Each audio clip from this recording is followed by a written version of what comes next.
I never meant to inherit the shop. It was never in the cards for me, not really. My father, Gregory Whitlow, was the name behind it, the face people saw when they dropped off their limp dogs or frost-stiffened ferrets, asking for them to be made peaceful again. He was the expert. I was the one sweeping sawdust and rogue pins off the tiled floor at 13, hands shoved in my sleeves and eyes avoiding the meat. And yet here I am, 34 years old, in the back room of Whitlow's Taxidermy and Curio, elbow deep in the gut cavity of a red fox, plucking out the last of the liver with a dull hook. The shop is old, too old, the kind of old that makes the floorboards whisper things when you're alone, the kind of old where the wallpaper peels in the corners even though you've already pasted it down twice this year. I swear the smell's gotten worse too, waxy and acidic, not just death, but something sour underneath it. Something like rot and nostalgia had a child and let it ferment in the attic. It's always colder in the back room, where the real work happens. The customers never see this place. The front's all glass cases, moth-bitten polar bears, and glass-eyed owls frozen mid-screech. Children love it. Or they used to, before the town got smaller and the air got heavier.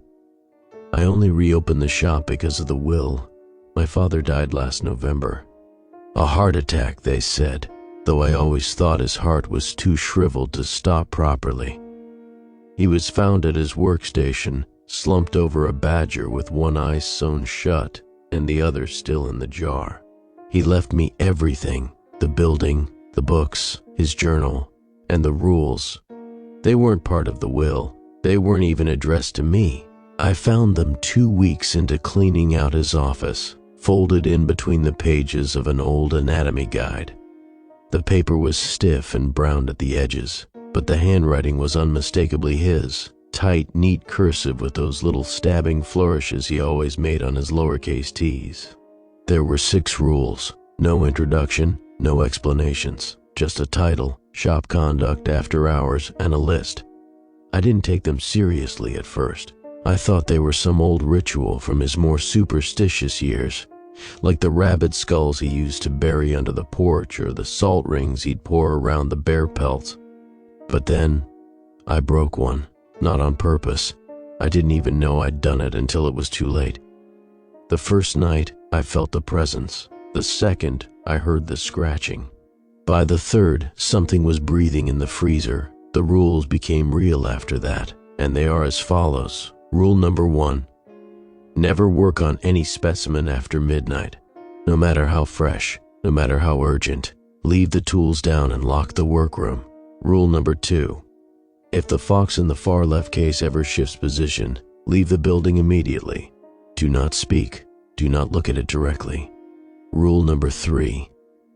If you find feathers in the drain, do not touch them. Burn them in the incinerator. Do not smell them. Rule number 4.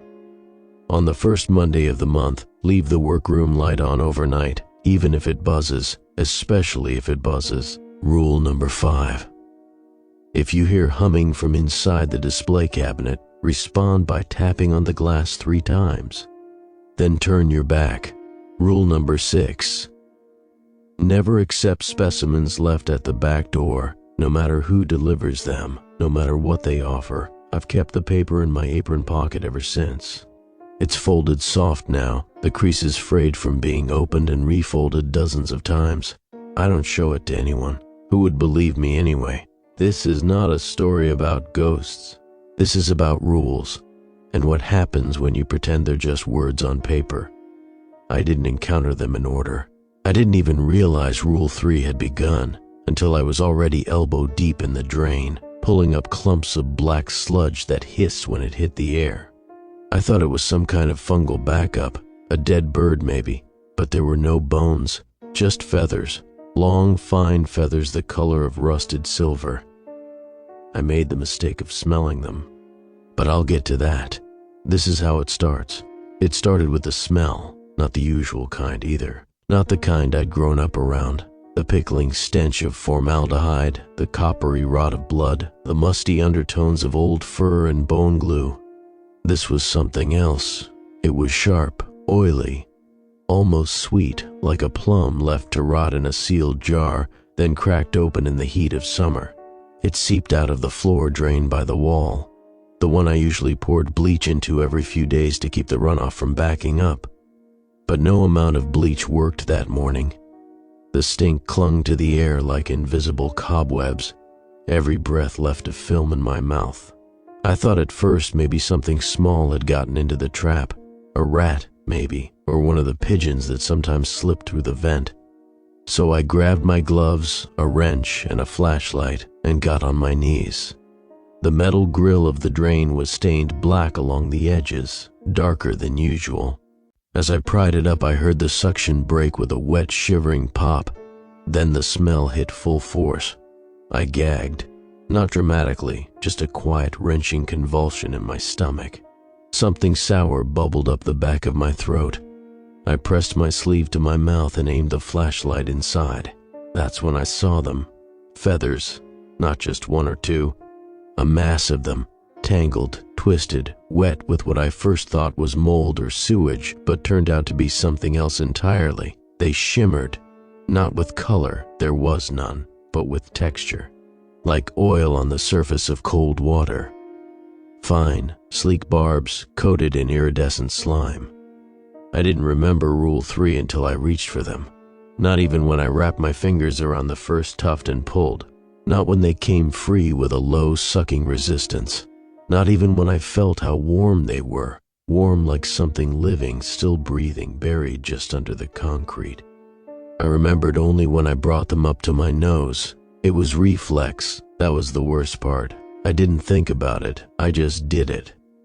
Some part of me, some deep animal part, wanted to know what it was. My hand lifted, my eyes squinted, I leaned closer.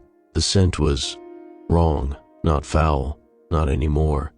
Something about it changed the moment I inhaled. It felt cool in my lungs, like menthol, like winter breath. But underneath that chill was something sharp and metallic, something sweet.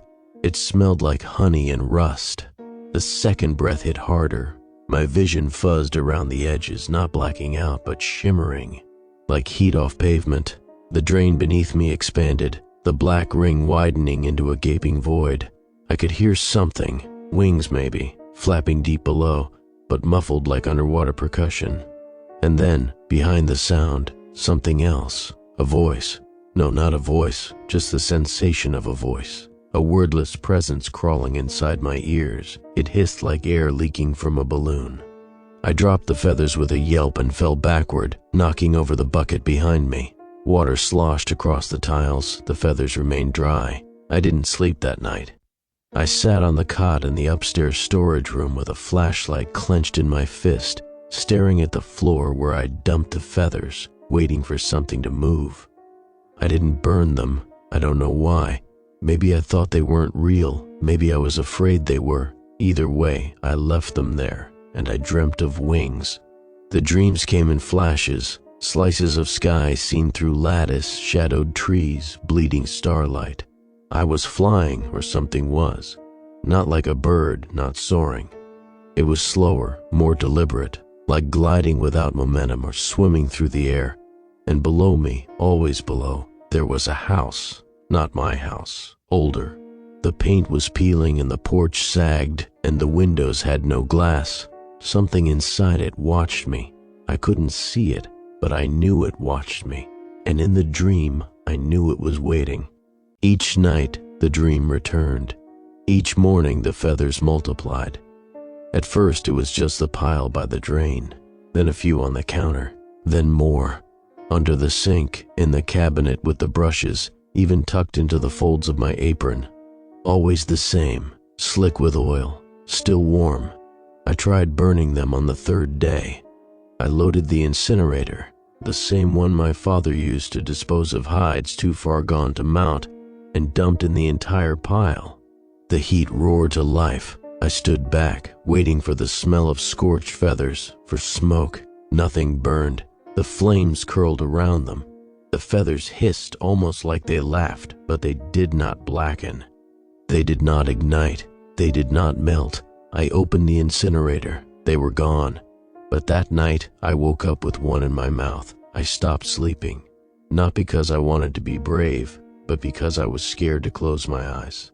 I thought maybe if I stayed awake, I could stop it from spreading. I was wrong. The drain gurgled louder now, constantly, like something was alive beneath it, choking on phlegm. It shook sometimes, just barely. The floor tiles around it started to crack, spiderweb fractures that grew each day. Worse, something began pecking at the window. Not tapping, pecking.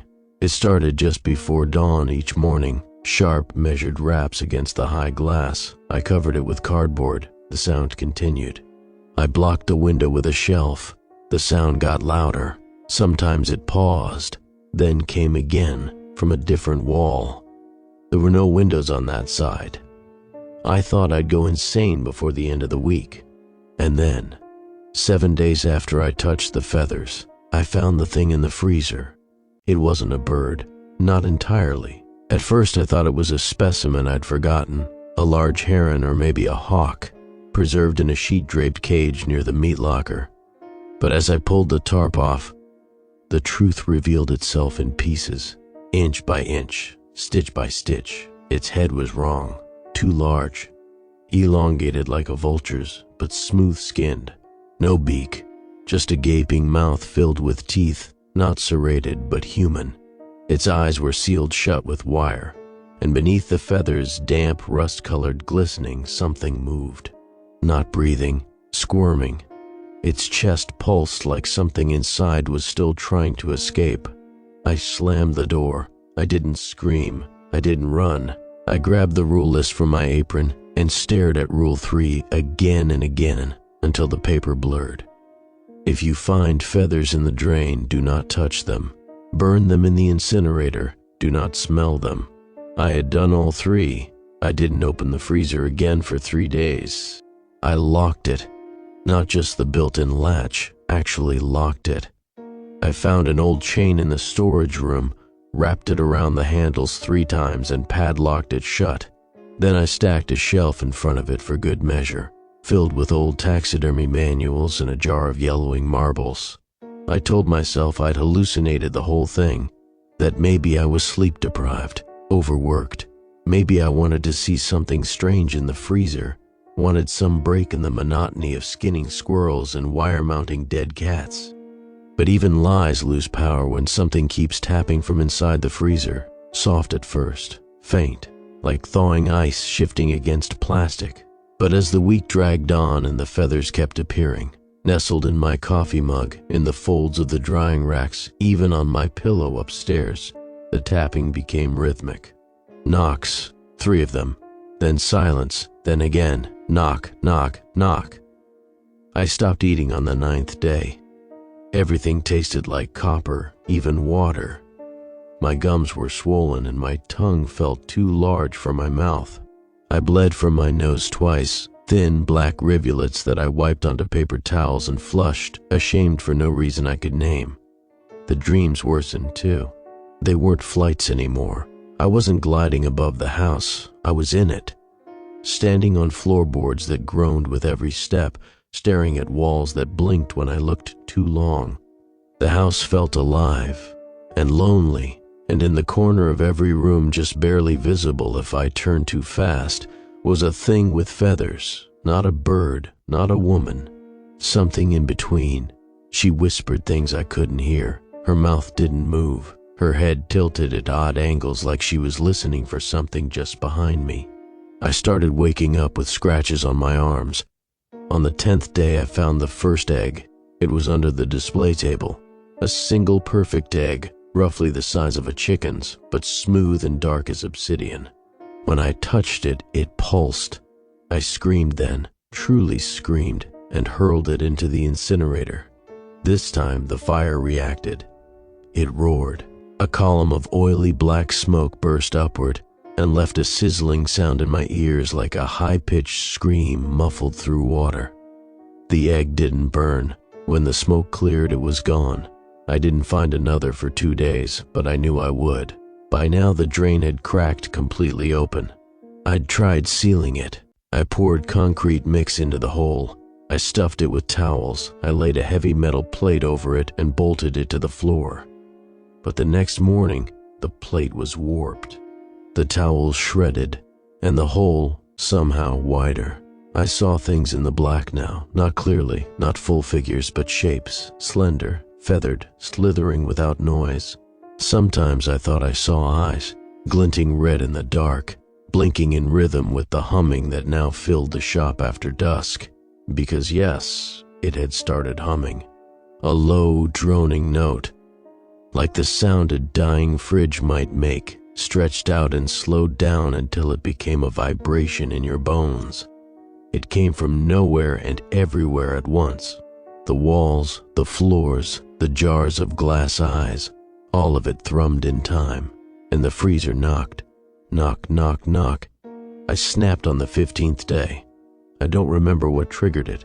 Maybe it was the sight of another egg nestled between the stuffed fox's paws. Maybe it was the feathers growing from my pillow like invasive weeds. Maybe it was the hum. I took a hammer and went to the freezer. I didn't unlock it. I shattered it. The padlock broke clean. The door swung open, and the cold mist spilled out like breath.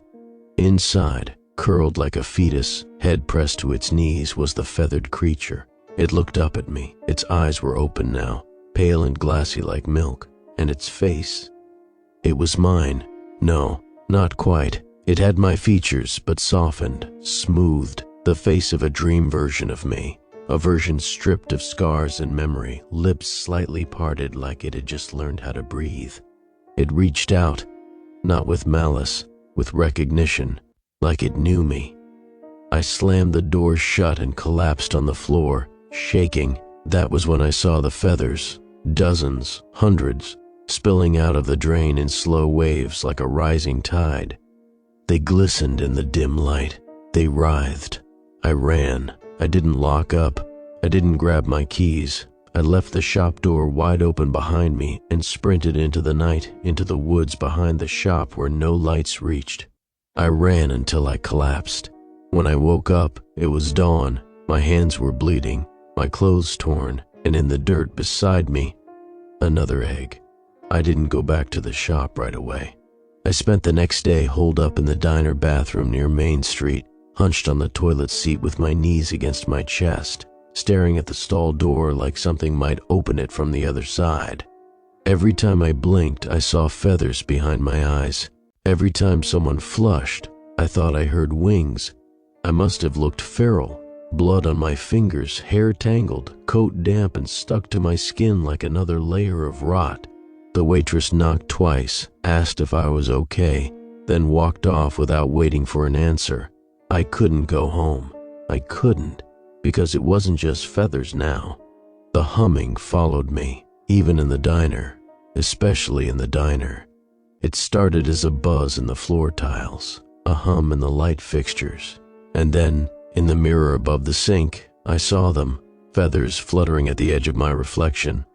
Not behind me, inside the glass, like they belonged to a version of me with wings instead of a spine. I punched the mirror. Glass and blood. That was all I saw. That was all I needed to see to know the truth. There was no running. It was inside me now. I returned to the shop that night, not because I was brave, because I was losing control. The dreams were bleeding into my waking hours. I could no longer tell where the walls of that rotting dream house ended and the taxidermy shop began. I'd see the hallway tilt, just slightly, like the ground wasn't level anymore. I'd blink and find myself on the wrong side of the room with no memory of how I got there. I smelled plum and rust constantly. My fingernails began to flake, little crescents of keratin curling off like dry bark. My gums receded. I caught myself humming the same droning melody that had haunted the walls, not even realizing it had come from my mouth. And worst of all, I missed the thing in the freezer. I thought about its face constantly, the way it looked like me, but softer, calmer, like it had never felt pain. I envied it. I hated it, and I wanted to know what it wanted. That night I went back, not with fire, not with steel, with silence. The shop was alive with sound, not just the hum now. There were calls, Echoes, something like distant birdsong layered beneath the vibration. Not beautiful, mocking, like it was mimicking what a bird should sound like without understanding joy. The drain was fully open now, wide as a manhole. The floor around it had sunk inward, a spiral of shattered tile and glistening black ooze. I could hear things in it, moving, climbing, and in the corner, the freezer was open, empty. I should have screamed, I should have run, but I didn't. I stepped forward, slow, like a moth toward flame. Like the space between me and whatever lived here had thinned so much it barely existed anymore. That's when I saw her, sitting on the taxidermy table. Not a thing. Not a monster, a version of me. She had no eyes, just lids stitched closed with fine gold thread. Her mouth hung slightly open, and a hum echoed from her throat. A sound without breath. Around her feet, feathers churned like a nest. I whispered, "Why?"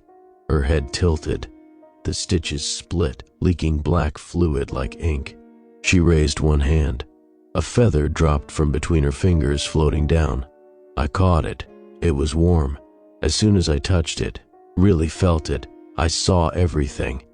Not with my eyes, with something deeper. I saw a forest, ancient, rotting, lit only by the glow of dying stars. I saw things born from the base of trees, feathered, formless things that crawled into flesh like hermit crabs into stolen shells. I saw my father, kneeling before something vast and black and feathered, holding an open jar of ash. I saw a rule list, fresh and new, being pinned to a wall not by thumbtacks but by bone.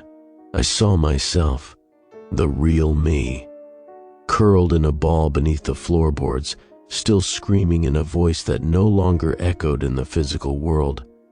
And I saw the feathered thing, myself but not, step into my place, into my skin, seamlessly, willingly, because that was the rule I'd broken most of all. Not Rule 3, the unspoken rule. You are not you anymore once you know what lies beneath. I woke up on the floor of the workroom, alone. The drain was sealed, not repaired, gone. The tile was smooth, unbroken, stainless. The freezer door was shut, locked. No feathers, no eggs, no sound, only the rule list, still in my pocket. But now the ink on Rule 3 had run. The words bled into the paper. Just one rule smudged. And my mouth? It tasted like honey and rust. The silence that followed was worse than the humming. That first day back after the feather incident, I expected something. A sound, a flicker of light, maybe a sign I hadn't just lost my mind entirely. But the shop was still in the way a place feels after a funeral, quiet but not at peace. I walked a perimeter with a kind of hollow caution, like someone surveying the ruins of a house they once lived in. Everything looked untouched. The bones were all still in their cases. The glass-eyed squirrel on the cash register still wore its stupid little monocle. The bottled specimens lined up alphabetically. Nothing had moved, nothing except me. Because I didn't feel like I used to. Not in my body, not in my mind. Something inside had frayed, like a wire inside me had snapped and was sparking silently in the background. I could feel it sometimes behind my eyes, a vibration, faint and high-pitched, like a tuning fork inside my skull. Still, I tried to work. I mounted a pheasant that day. Hands steady, movements slow, eyes glassy and numb. I didn't even flinch when I nicked my palm on the edge of a scalpel, just watched the blood bead up, dark and sluggish, as if it wasn't sure if it still belonged to me. That night, I stayed in the shop again, the cot upstairs, blanket to chin, lights off. And the next morning, the fox had moved. It was subtle, barely perceptible. But I knew. I knew because I'd spent hours as a child watching my father build that display. The red fox was curled at the back of the far left case, posed with one paw extended, chin on its foreleg, looking out with a kind of sly indifference. The tail arched just so, curved behind the haunch in a perfect counterbalance. But now the chin was off the paw. It was angled, upward, like it was listening or waiting. I stared for too long. I didn't look it in the eyes. I remembered the rule. God, I remembered it. But I looked close enough to see the tiniest shift in posture.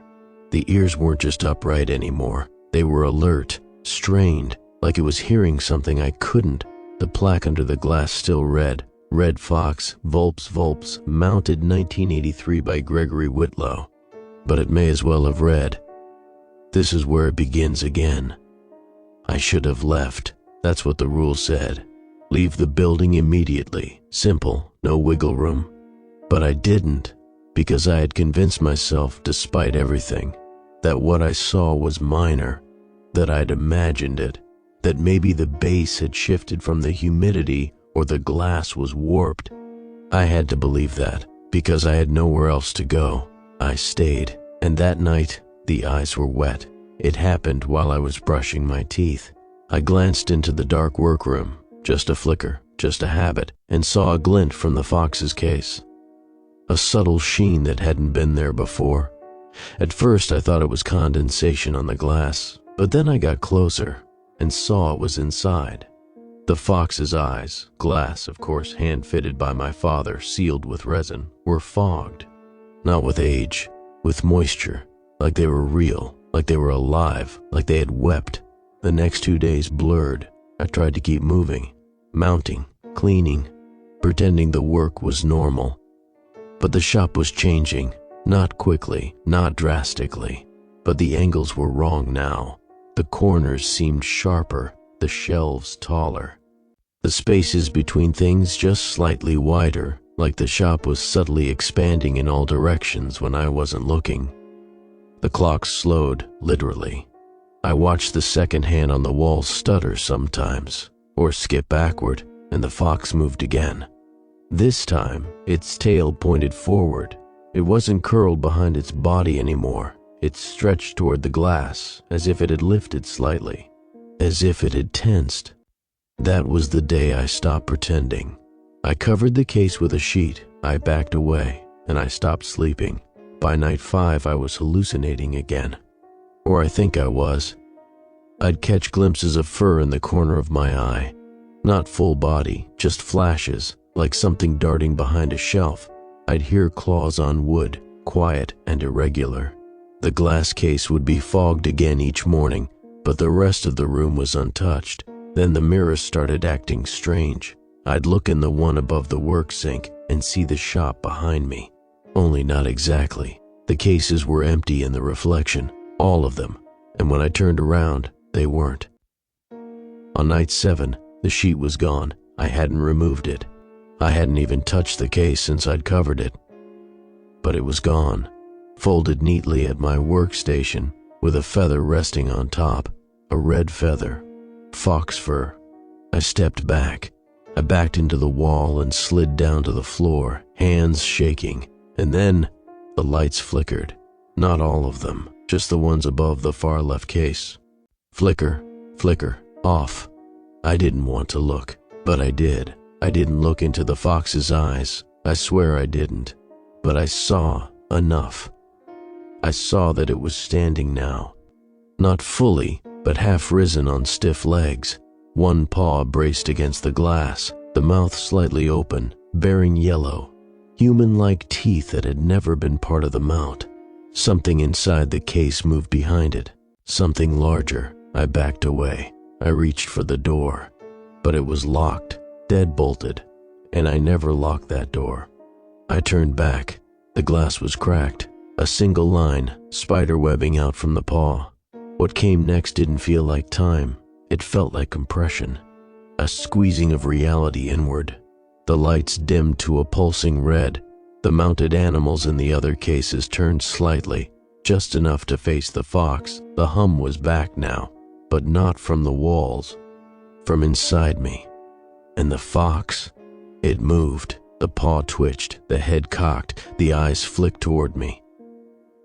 I dropped to the ground, face to the floor, heart hammering so hard I felt it in my teeth. I didn't look. I didn't speak. I waited. When I woke up, it was morning. The shop was bright. The glass was intact. The fox was curled in its original pose, but the plaque beneath it had changed. The date no longer read 1983. It read 2025, mounted by me, and its eyes were mine. There's something uniquely cruel about silence after horror.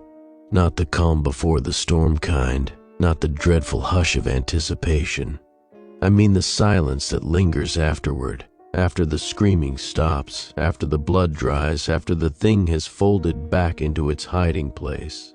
The kind of silence that wraps around you like a wet sheet.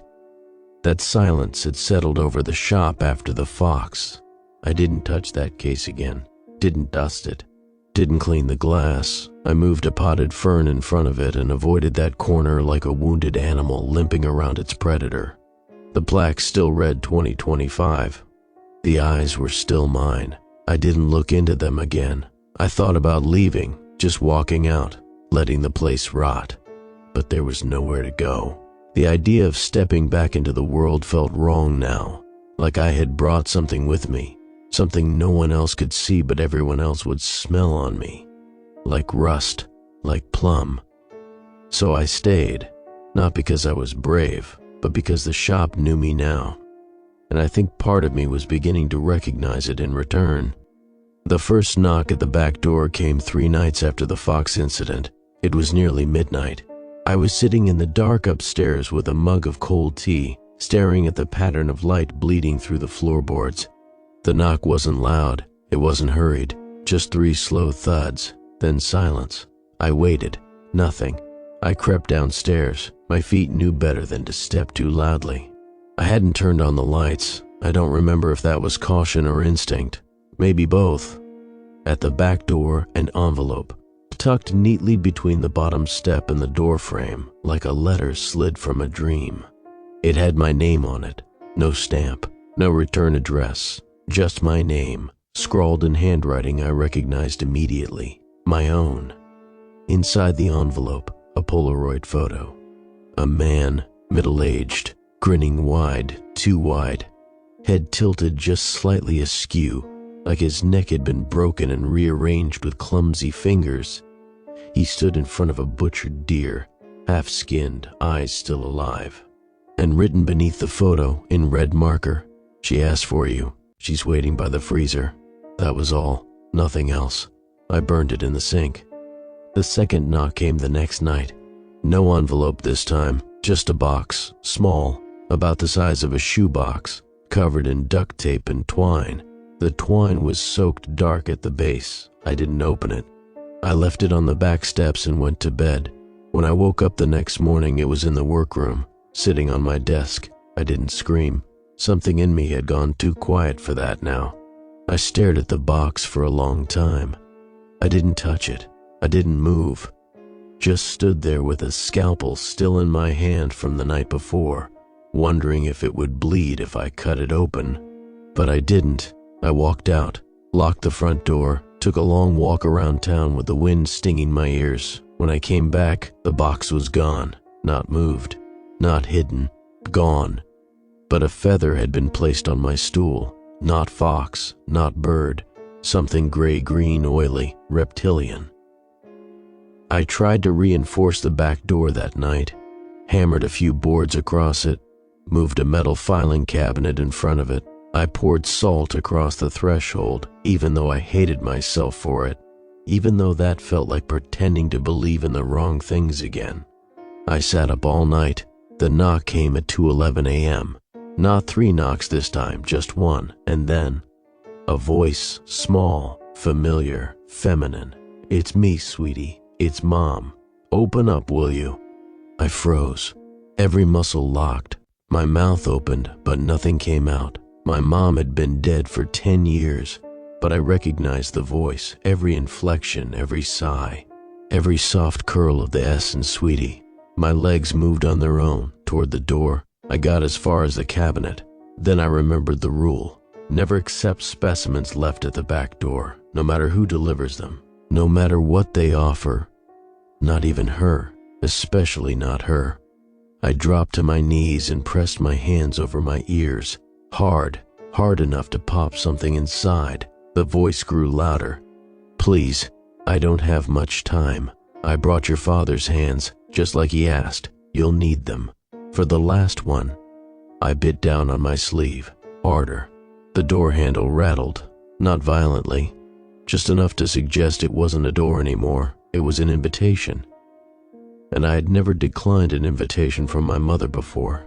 When I came to, the floor was wet, slick and warm. The cabinet had been moved, the boards were snapped, and the door, still shut, was humming faintly. Sitting in front of it, a glass jar. Inside, 2 perfectly preserved human hands, wrinkled, familiar. One bore my father's wedding ring. I didn't touch the jar. I stared at it for hours, sitting on the cold tile floor, back against the wall, knees hugged to my chest like a child after a nightmare. But the nightmare was still happening. I just couldn't figure out where I ended and it began. The jar wasn't fogged, no condensation, which meant the hands inside were warm, or fresh, or alive. The worst part? They really were my father's hands. I knew every crease, every liver spot. One finger slightly crooked from the time he broke it splitting firewood. The ring etched tight against knotted skin. I used to stare at those hands gripping a scalpel, sewing lips shut, tucking the seams of fur beneath the illusion of life. I used to want hands like those. Now I wanted them gone. I didn't sleep that night. I didn't turn my back to the door. The voice didn't return, but something else did. Not outside, inside. The sound started beneath the sink, a wet, sucking scrape like something soft dragging across tile. I crawled forward and lifted the panel under the counter. There was nothing there, but the hum began again, low, resonant, not external anymore, not environmental, internal, like my bones remembered it, like it was vibrating through my marrow. By morning, the jar was gone, just like the box had been. No fingerprints, no smudge, not even water rings on the floor. But where it sat, something remained. A handprint. But not human. 3 fingers, no thumb, clawed, pressed so deep into the tile the glaze had cracked, and in the center of the palm, burned into the surface, a single word. Open. I didn't leave the shop after that. Couldn't, wouldn't. The world outside had stopped making sense. I'd gone 3 days without seeing another person. The phone hadn't rung in weeks. The street out front felt like a painting, static and too still. So I stayed, and the knocking changed. Now it came at random hours. Always soft, always 3. And each time something new appeared. A child's shoes soaked in oil. A tongue nailed to a business card with my name on it. A set of teeth arranged in a perfect, grinning circle. I never opened the door, but the door began opening itself. The first time, it opened an inch. Just wide enough to see nothing. Just long enough for the smell to leak in. That smell again, plum and rust, and feathers, always feathers. Not real ones, memory feathers. Feathers that reminded me of heat, of being inside something else's body. Of molt. I slammed it shut, bolted it. But the next night, it opened wider, and something spoke, not in words, not even a voice, just understanding. Like someone pressing their forehead against mine and sharing a nightmare in a single shiver of skin. I saw an egg again, but this time it was me inside, sleeping, waiting to be claimed. I tried destroying the door. I grabbed a crowbar and started hacking at the frame. Wood splintered, screws groaned. But the door stayed shut, not sealed with metal, but meaning, like it wasn't just a piece of wood but a choice. I collapsed, panting, tears mixing with sweat. And I heard it whisper, just once, "You already opened it." The next morning the shop was colder, not winter cold, cavern cold, like air that hadn't touched the sun in centuries. The cases had all turned. Every mounted animal now faced the back door, their glass eyes fogged, their paws stretched ever so slightly forward. And the fox? Its plaque now read, "Accepted." I don't remember falling asleep, but I woke up on the floor, mouth dry, limbs heavy, something in my hand. A note, scrawled in my own handwriting. newer than the others. Just one sentence, it's already inside. The door was wide open, sunlight spilled in. But the world outside didn't look right. The sky was too pale. The shadows too deep. The wind didn't move the grass. Something was standing in the doorway, not walking in, just waiting. A shape made of suggestions, humanoid but revised. As if someone had described a person in a language that didn't fully translate. It didn't have a face. It had a reflection, mine, but not mine, smiling. Gentle, welcoming. It held something out to me, another jar. Inside a preserved fetus, not animal, not human, just waiting. I took a single step forward. 1 foot crossed the salt line I had poured weeks ago.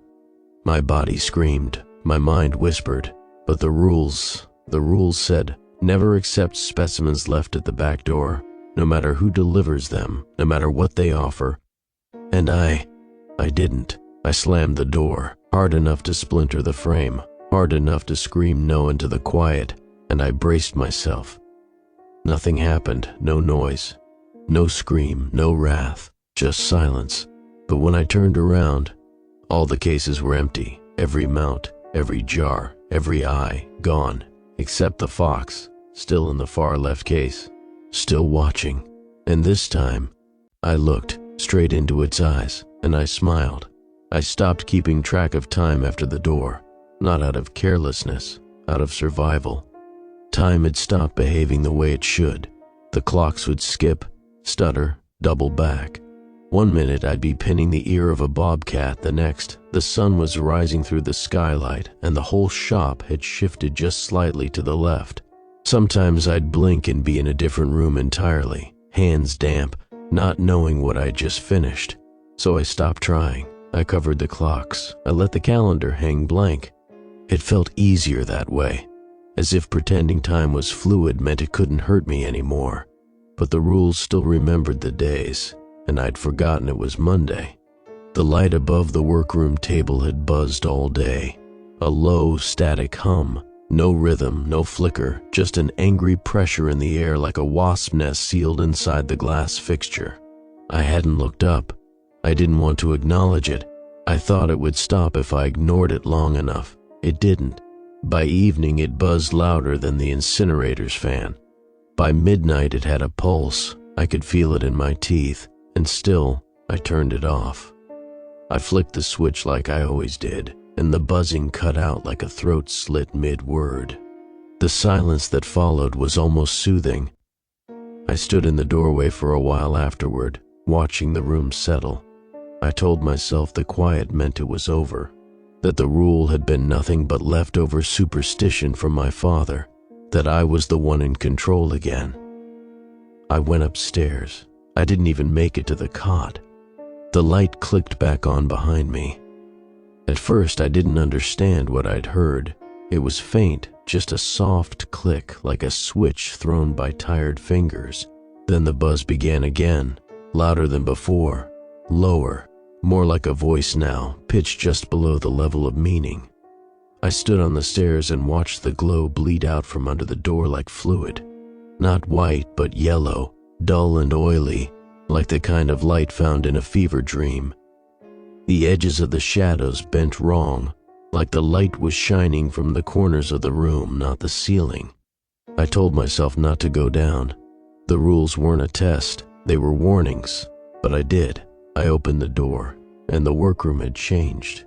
It wasn't a sudden dramatic shift. It was subtle, like a dream half remembered in the moment of waking. The table was the same, the tools still where I'd left them, but everything was wrong by degrees. The light bulb above the table was the source, buzzing, yes, but not just with sound, with movement. I could see shadows dancing inside the bulb, tiny figures flickering like they were screaming behind frosted glass. The buzz thickened. I stepped inside, and the door shut behind me. I was alone in the room, but not alone. Something else was there, watching, not physically present yet, but threaded through the light itself. Every shadow cast by the fixture above seemed to lengthen and stretch toward me, My own outline began to detach from my feet, warping like it wanted to crawl elsewhere. I backed toward the switch, but it was gone. Just bare wall, no panel, no wire, no escape. The rules hadn't warned me what would happen if I turned it off, just that I shouldn't.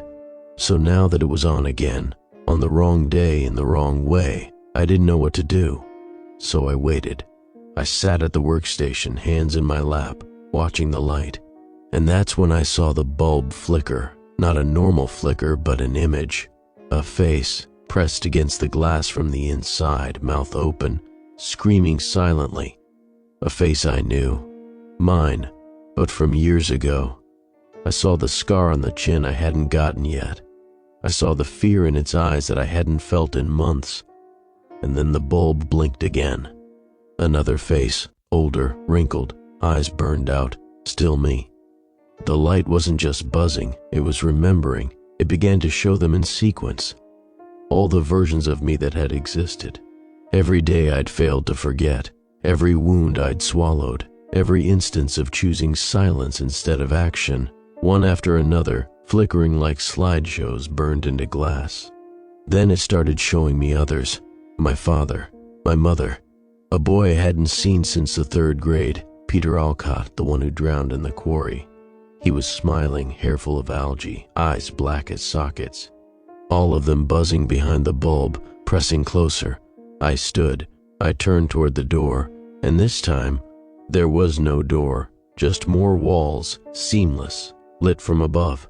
The hum was louder than my heartbeat now. I covered my ears. It didn't help. The sound was inside. It scraped against the base of my skull like a tuning fork being dragged across bone. It showed me things when I blinked. Burnt rooms, skinned animals, mouths sewn shut with human hair. Then the light spoke. It didn't have a voice, it just shifted. And in the flickering pattern of faces I saw words. The light remembers. You were supposed to keep IT on. Now we do, I screamed. Not loud, just once. And the shadows moved. They peeled away from the corners like spilled ink reversing direction, crawled up the walls, coiled around the bulb. The fixture pulsed once, twice, then exploded. Glass rained down. The buzzing stopped. The room went dark, and I was gone. Not dead, not vanished, but somewhere else. The room had inverted. The walls pulsed like skin. Every mounted animal that had once been displayed here was now alive, suspended in perfect silent agony mid-dissection. Their eyes turned to follow me.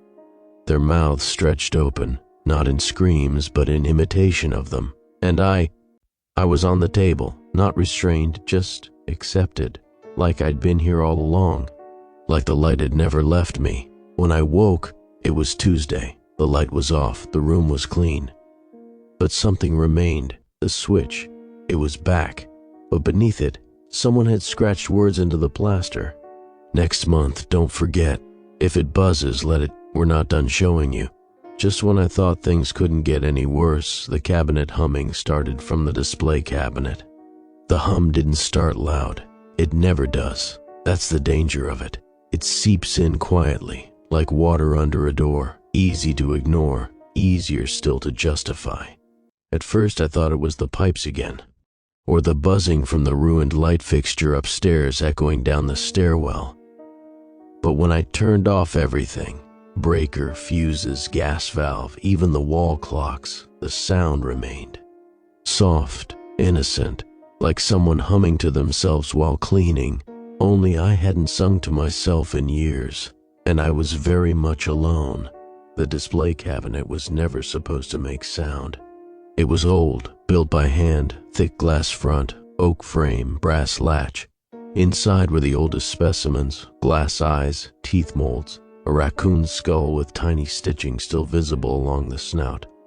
It had always been silent, until the humming began. It was a woman's voice, not singing a song, just humming, a soft up and down rhythm, the kind mothers might use to rock a child to sleep, or workers might use to drown out the ticking of time. It came from inside the cabinet, not the room, not the walls. I pressed my ear to the glass, The wood was warm. The humming got louder. I pulled back. The rule came to mind like a reflex, not a memory. A reflex. If you hear humming from inside the display cabinet, respond by tapping on the glass 3 times. Then turn your back. I didn't hesitate. I tapped. Once, twice, 3 times. The sound was hollow, deeper than it should have been, as if I'd knocked on a box that opened into a void. The humming stopped immediately, like someone had held their breath. I turned around. I waited. And when I turned back, the cabinet was empty. Not empty in the way that meant something was missing. Empty in the way a reflection is empty when you finally notice it's not your own. The shelves were still there. The glass was unbroken. But nothing inside was familiar. Instead of raccoon skulls and labeled jars, the display was now filled with 1. A dried red rose pinned through the middle with a needle. 2. A set of dentures with human skin stitched around the gums. 3. A small, perfectly taxidermied infant rabbit. Its eyes were human. 4. A single preserved hand. The fingernails were mine. 5. A mirror shard, facing inward, and worst of all, a photo of me from today, sitting in the workroom chair, staring into this cabinet. I stepped back, then further. Then I left the room altogether and bolted the door behind me. I stuffed rags under the cracks. I sealed the air vents. I turned every light in the shop on, as if brightness could burn the memory out of my skull. But the humming came back the next night, and the next. Each time, tap, tap, tap, turn around. Each time the cabinet changed, it began showing memories, not mine, just echoes, slivers of other lives. A scalpel dragging across skin in a 1960s operating room. A boy cutting off his own eyelids in a barn lit by candlelight. A woman drowning a bundle of cloth in a kitchen sink, sobbing softly as she hummed the same tune I now heard each night. Each time I tapped, each time I turned, each time it remembered me more clearly. Eventually the cabinet started humming before I entered the room, sometimes before I even woke up. I'd open my eyes upstairs and already hear it, faint through the floorboards, growing louder, more rhythmic, like it had practiced. Once I forgot to turn around, just once. I tapped, as always, but I stared too long, and the reflection blinked, not mine, not delayed, just blinked, once, and smiled. The rule didn't say what happens if you don't turn your back, but I think the cabinet took it as an invitation. That night, it was no longer humming when I approached. It was whispering my name over and over, in my mother's voice, in my voice, in my father's voice. I covered the cabinet with a tarp. I nailed it shut, but still the humming came, now inside the walls, inside the pipes, inside me. I woke once to find my hand raised, fingers curled mid-tap, facing the cabinet. I hadn't even known I'd gotten out of bed. And worse, my reflection wasn't moving. Not at all. It was just watching and smiling, like it knew I'd finally hear the song. The next day I removed the cabinet's contents, or tried to. Everything I touched dissolved. Ash, dust, memory. The photo of me burned at the edges as I reached for it, and underneath it all, another note, one I hadn't written. We hum so you remember. You tap so you stay, you turn so we can change. I never opened the cabinet again. I let it hum. Each night, at the stroke of some unseen hour, it sings. Sometimes fast, sometimes slow, sometimes a new voice, sometimes a dozen. Each time I tap 3 times, and I turn. And I pray the next reflection I see is still my own. There are days now when I don't remember starting work. I'll find myself mid-process, wire threaded through a sparrow's wing, scalpel clutched between red fingers, glass eye hovering just above the socket. And I'll have no idea when I sat down, or where the bird came from, or how long I've been humming. It's always the same tune now, the same one from the cabinet. I hum it without noticing, like a lullaby for the dead. That's the part no one tells you about taxidermy.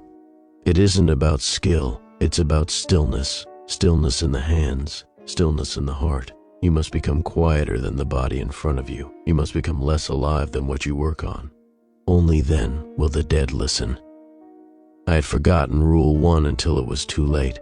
I didn't mean to break it. I wasn't trying to provoke anything. It was just another night, and the work was there. A black dog, fur thick with blood and river rot, left on the stoop without a note. Its tongue hung long and stiff from its mouth, and one eye socket was packed with flowers. No one had knocked. No one ever knocks anymore. I should have ignored it. But something about the posture, the way it lay curled with its back legs folded beneath, like it had died in worship, compelled me. I brought it inside. The clock said 11:42 p.m. Plenty of time. I laid the dog on the metal table. I began the ritual: gloves, blade, mouth clamp. I combed through the fur with gentle fingers. There was a rhythm to this I could still follow, even now. My hands knew the work. I didn't glance at the clock again, not until I'd made the first incision, not until the scalpel slid too easily through the skin, not until I smelled plum and rust rising from the dog's belly like steam. The clock read 12:01 a.m. The room changed instantly, not with violence, with removal. Sound disappeared first. The soft crackle of skin, the buzz of overhead lights, even the whine in my ears from weeks of sleeplessness, gone. Then color drained away, not entirely, just enough to make everything feel flattened, like I was working inside a photograph. The body beneath my hands was still warm, and it was breathing. The chest rose, just once, beneath the open incision. I stepped back. I didn't scream. I didn't run. I just stood there, hands soaked in dark syrup, watching as the dog opened its one remaining eye. It didn't look at me. It looked through me. Then it exhaled and spoke. "You were supposed to stop." I dropped the scalpel. The metal rang out louder than it should have. It echoed off the walls, a high chime that bent in tone until it became humming. The dog's mouth did not move again, but the body opened, not metaphorically, not figuratively. It opened. The incision I'd made stretched, lengthened, split wider, until it revealed something else inside. Not bone, not meat, but rooms. Rooms made of skin, walls stitched from fur, hallways carved through cartilage. I could see them all. I could hear them, and something inside the body was walking toward me. I turned. The door was gone. Only the table remained, only the tools, and the rules, now painted across the walls in thick red ink over and over, endless rows of handwriting spelling out the same line. Put the tools down, lock the workroom, put the tools down, lock the workroom. My hands moved of their own accord. I reached for the scissors, and I cut. I don't know how long I was in that body, inside that maze. Each hallway a memory, each doorway a decision I didn't make. I passed rooms filled with animals I'd never mounted, their eyes hollow and lips sewn into smiles. I saw myself working at 10 different tables, all at once, all in silence. In the last room, a child, small, covered in feathers, eyes sealed with thread. She was holding my apron, and when I looked down, so was I. I don't remember exiting the body. I only remember waking up on the floor. The dog was gone. The clock was blinking 3:33 a.m. The table was clean, and my hands were stitched, fine threads sewn in crisscrosses across every joint, every knuckle, every tendon, as if someone had tried to close me up from the inside.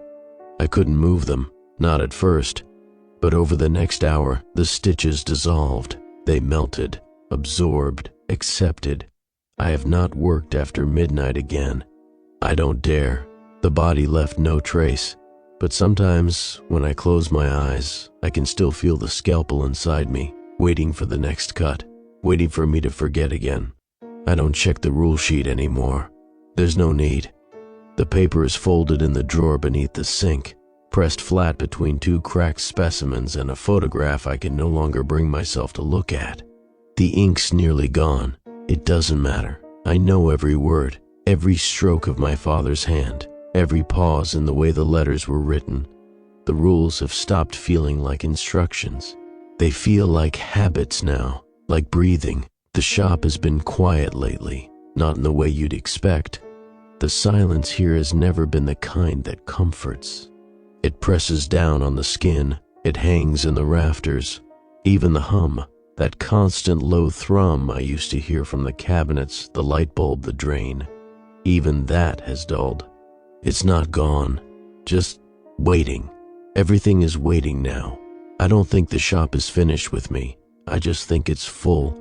The mounted animals don't shift anymore, not where I can see, but I find tufts of hair on the floor sometimes, or specks of blood on the underside of the display glass. Things I didn't put there.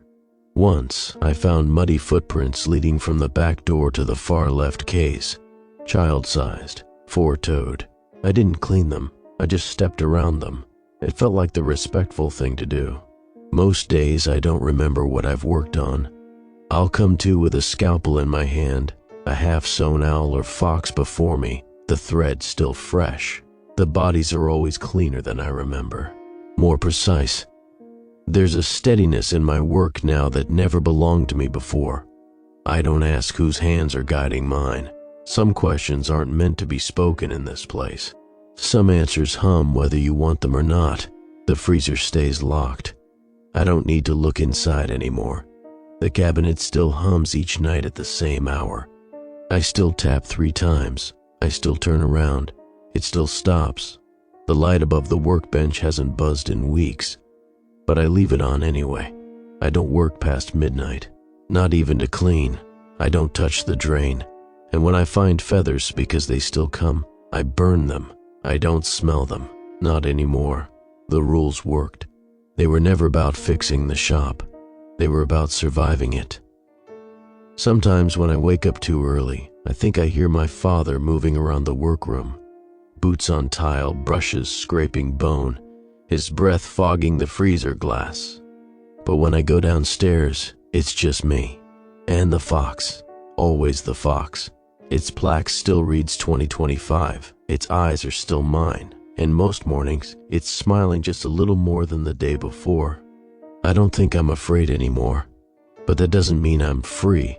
It just means I know how to listen. I know when not to look, when not to answer, when not to open. I've learned to live within the rules. I've learned to belong to the shop the way it always wanted. And every night when I turn off the sign and lock the front door behind me, I whisper the same words I've whispered for months. I'm still here, and somewhere in the drain, in the cabinet, behind the glass, the shop whispers back, "We know